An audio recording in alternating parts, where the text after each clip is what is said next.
El volume recuelle parte de los poemes de inspiración nipona del padre Galo y las traducciones del xaponés que Fernán Coronas foi faciendo a lo largo de la súa vida literaria.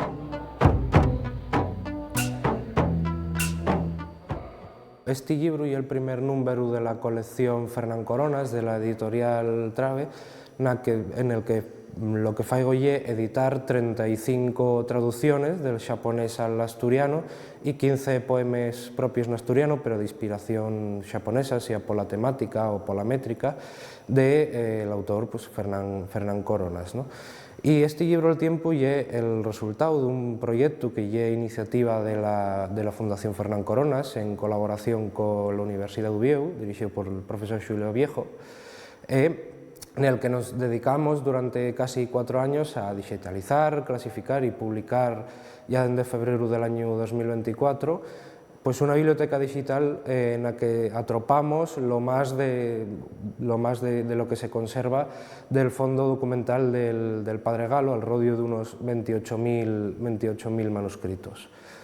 Y este libro pues, es el primer número de una colección en la que pretendemos ir asolellando la obra poética inédita en asturiano del Flaire Valdesano, ¿no?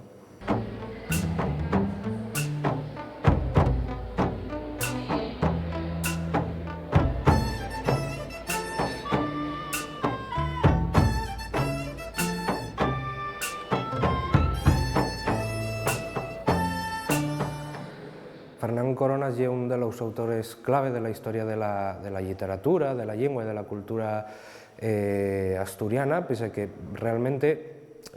en vida no se publicó prácticamente nada de las obras. La obra filológica, el vocabulario valdesano, la gramática valdesana, quedaron totalmente inéditos a su muerte y prácticamente hasta un año, quitando un volumen del Ridea con unos 5.000 papeletes del vocabulario, y de la obra poética en un año atópense publicados pues unos 400, 500 textos, con lo cual, pese a ser un autor muy frutiego y muy importante para la historia de las letras asturianas,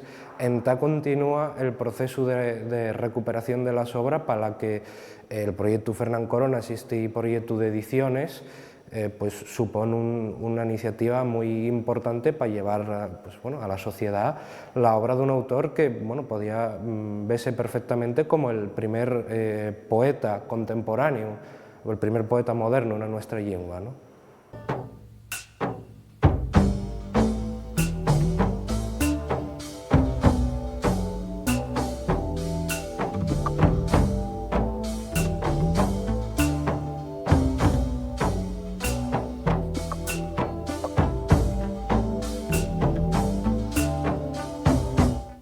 Fernán Coronas entra en contacto con la literatura japonesa, creo yo, por la investigación que tengo desarrollada, probablemente a comienzos del siglo XX, cuando se topaba viajando por distintos lugares de Europa, como Francia, Italia o Bélgica, con la su congregación, precisamente porque ya era el momento en el que entamaba a esparcerse esta literatura oriental por Europa, principalmente al través de Francia. Y él entra en contacto con esta literatura precisamente en esos viajes y ve en ella, creo, una conexión muy clara, por ejemplo, con la literatura popular española y asturiana concretamente. Y digamos que como otros poetas, como Antonio Machado o Juan Ramón Jiménez, ven estas estructuras a priori simples, sencillas, pues una manera de expresar cierta espiritualidad, cierto lirismo intimista, que parece interesante y que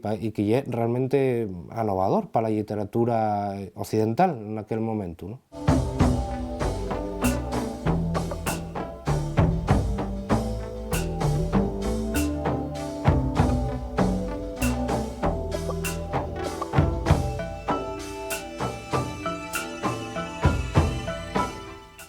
Fernán Coronas adapta los modelos métricos y realmente también temáticos, idiosincráticos de la poesía clásica japonesa de una manera especialmente interesante. Hay autores españoles, como ya cité, Machado, Juan Ramón Jiménez, que sobre todo lo que fan es adaptar esos poemas a través de cuartetes, de seguidilles, que al final es una métrica muy parecida al propio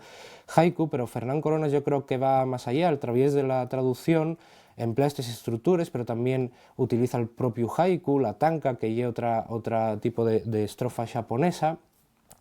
y utilízalos a través de la traducción para moldear esas métricas y adaptarles a la propia poesía en asturiano ya de creación propia.